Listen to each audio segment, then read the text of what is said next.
Hello बच्चों। बच्चों आज हम बात करेंगे सब डिवीज़न ऑफ जर्नल की, यानी कि जर्नल को टुकड़े कर दिया जाए, जर्नल के ऊपर बोझा थोड़ा सा कम कर दिया जाए। तो मैं एक चीज़ समझाता हूँ आपको। हम जो भी ट्रांजेक्शन्स करते हैं उन ट्रांजेक्शन को हम रिकॉर्ड करते हैं जर्नल में, फिर जर्नल से बनाते हैं हम लेज़र, और लेज़र से बनता है ट्रायल बैलेंस। ये बात आप लोगों को पता ही है कि जितनी भी ट्रांजैक्शन होती है उन्हें हम जर्नल में रिकॉर्ड कर लिया, जर्नल की पूरी बुक बन गई। फिर जर्नल के बिहाफ पर हम बना लेते हैं लेज़र, और लेज़र के जो बैलेंसेज होते हैं, जिस तरफ भी बैलेंस बीडी आ रहा है उसे हम कहाँ लिख लेते हैं, ट्रायल बैलेंस में, और ट्रायल बैलेंस बाद में टैली हो जाता है, तो हमारा आंसर ठीक हो गया। अब जर्नल एंट्री जो भी आपको मैंने क्वेश्चन दिए थे उसमें क्या था, खाली मैक्सिमम से मैक्सिमम 10 या 12 एंट्री थी, तो आपने आसानी से लेज़र बना लिया उनके और ट्रायल बैलेंस कर लिया। लेकिन अगर कई ऑर्गेनाइजेशन जहाँ पर डेली की ही 500 एंट्रीज़ होती हैं या 500 ट्रांजैक्शन होती हैं, तो वहाँ पे जर्नल एंट्री बहुत ज़्यादा बनाने से थोड़ा सा हौच पौच क्रिएट हो जाता है, थोड़ी खिचड़ी सी बन जाती है। तो इससे बचने के लिए, मैं ज़रूरी नहीं कि ऐसा करो ही, लेकिन मोस्ट ऑफ द कंपनीज़ में या मोस्ट ऑफ द ऑर्गेनाइजेशन में जर्नल के ऊपर ज़्यादा बर्डन ना पड़े, इसके लिए हम क्या करते हैं, जर्नल को डिवाइड कर देते हैं। जर्नल को सब डिवाइड कर दिया जाता है, इसकी सब्सिडरी बुक बना दी जाती है। तो जर्नल की सब्सिडरी जो बुक है वो मेनली 8 है। तो सबसे पहली बुक आती है परचेज बुक, इसी तरह से दूसरी बन जाती है सेल बुक।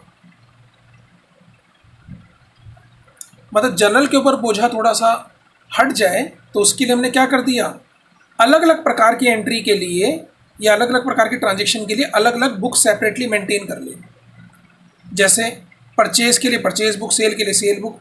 अगर परचेज़ रिटर्न हुई है तो परचेज़ रिटर्न बुक, सेल हुई है मतलब सेल रिटर्न हुई है तो सेल रिटर्न बुक। बीआर के लिए सेपरेटली एक अलग से बुक बीआर, बीपी के लिए एक अलग से बुक बीपी बुक।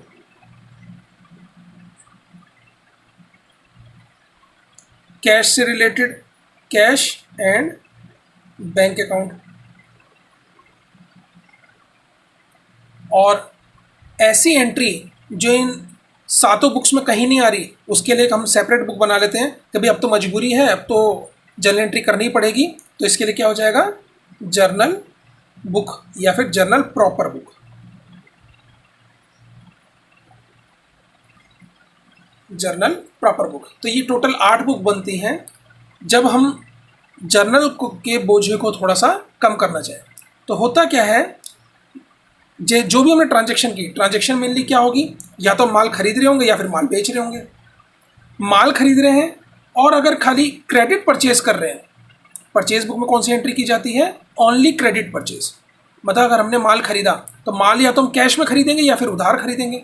अगर कैश में माल खरीदा तो कैश बुक में चला जाएगा, और अगर उधार माल खरीदा तो परचेज बुक में चला जाएगा।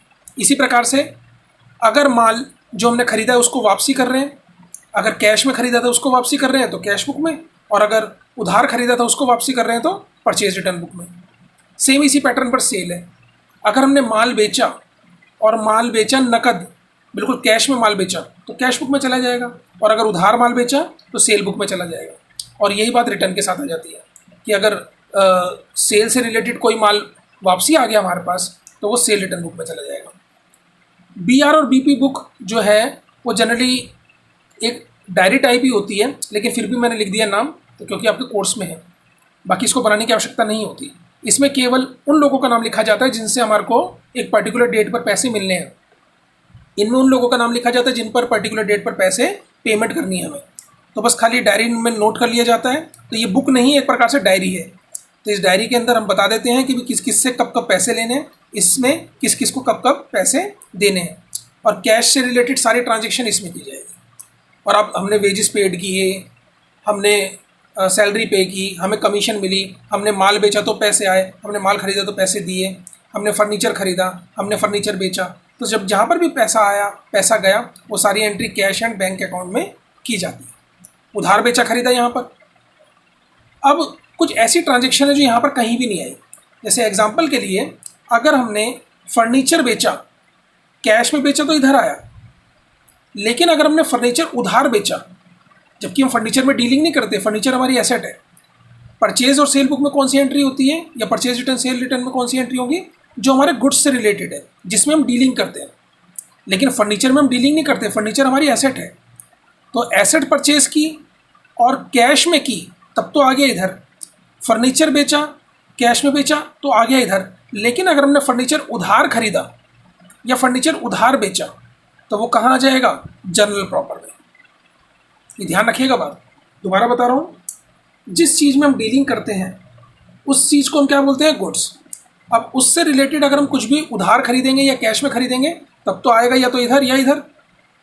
लेकिन अगर हम उसके अलावा कुछ भी एसेट्स खरीदते बेचते हैं तो वो किधर आएगा।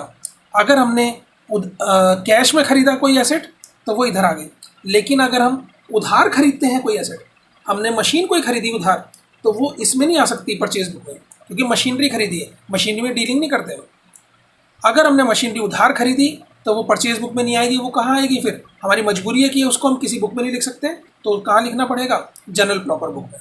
मतलब जनरल प्रॉपर एक ऐसी बुक है जिसमें जनरल के सब डिवाइड करने के बावजूद जो ये सातों बुक बनी है उनमें से कहीं पर भी एंट्री नहीं आ रही।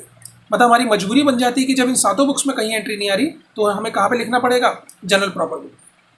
जैसे डेप्रिसिएशन लगा, मशीनरी के ऊपर डेप्रिसिएशन लगा, तो डेप्रिसिएशन तो इन सातों बुक्स में कहीं नहीं लिख सकते, ना वो कैश बुक में आएगा, ना परचेज में, ना सेल में, कहीं भी नहीं। तो डेप्रिसिएशन को जनरल प्रॉपर अकाउंट में लिखना पड़ेगा। बैड डेप्ट हो गया, तो बैड डेप्ट अगर पैसे मिल गए तब तो इधर आएगा, लेकिन अगर बैड डेप्ट हो गया तो वही कहाँ, यहीं पर कहाँ पर भी नहीं लिखा जा सकता। हमने उधार माल बेचा उसको तो सेल बुक में लिख सकते हैं, हमने उधार माल खरीदा उसको तो परचेज बुक में लिख सकते हैं। लेकिन उधार बेचा था और वो पैसे आज डूब गए, तो डूबने वाले अमाउंट को हमें कहाँ लिखना पड़ेगा, जनरल प्रॉपर बुक में। तो बच्चों ये 8 बुक बनती हैं जिसके माध्यम से हमें ये पता चलता है कि जनरल का सब डिवाइडेशन किस प्रकार से किया जाएगा। तो जनरल का सब डिवाइडेशन या तो परचेज बुक में होगा या सेल बुक में, या तो मतलब क्या, जितने भी बिजनेस की ट्रांजैक्शन होती है इन 8 बुक्स के अलावा कहीं पर भी नहीं आ सकती। वैसे तो मेनली सातों में है, लेकिन जो सातों एंट्री है कहीं पर नहीं आ रही तो वो कहाँ आ जाएगा, जनरल प्रॉपर बुक में। तो मैंने आपको सबके एग्जाम्पल बता दिए। परचेज बुक में दोबारा से बता रहा हूँ, only credit purchase of goods, इसमें खाली ओनली क्रेडिट परचेज होगा गुड्स का। इसमें क्या होगा, only credit sale of goods, not asset,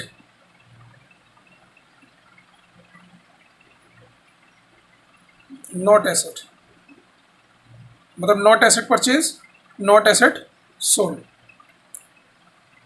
ध्यान रखना, इसमें एसेट परचेज को नहीं लिखा जाता और इसमें एसेट सोल्ड को नहीं लिखा जाता। केवल किसको लिखा जाएगा, only credit purchase of goods, sorry only credit sale of goods, only credit purchase of goods. Goods की बात कर रहा हूँ मैं, एसेट परचेज की बात नहीं कर रहा, और यहाँ पर गुड्स सोल्ड की बात कर रहा हूँ, एसेट सोल्ड की बात नहीं कर रहा। तो उधार होगा और उधार में भी कौन सा, गुड्स होगा, तो परचेज में आएगा। लेकिन अगर नकद होगा तो इसमें चला जाएगा, चाहे वो परचेज हो और चाहे सेल हो। और इसका अपोजिट परचेज रिटर्न और सेल रिटर्न है। और कैश में क्या होगा, सारी की सारी कैश से रिलेटेड ट्रांजैक्शन इसमें लिखी जाएंगी, और ऐसी ट्रांजैक्शन जो यहाँ पर कहीं नहीं आई वो जनरल प्रॉपर में। तो जनरल प्रॉपर भी आपको एग्जांपल मैंने दे ही दिए हैं, तो आपको रफली आइडिया लग गया है कि जनरल का सब डिवाइडेशन कैसे किया जाता है। अब एक एक करके purchase sale book, purchase return, cell return और कैश बुक बनाना मैं आपको बताऊँगा, तो नेक्स्ट क्लास में करते हैं।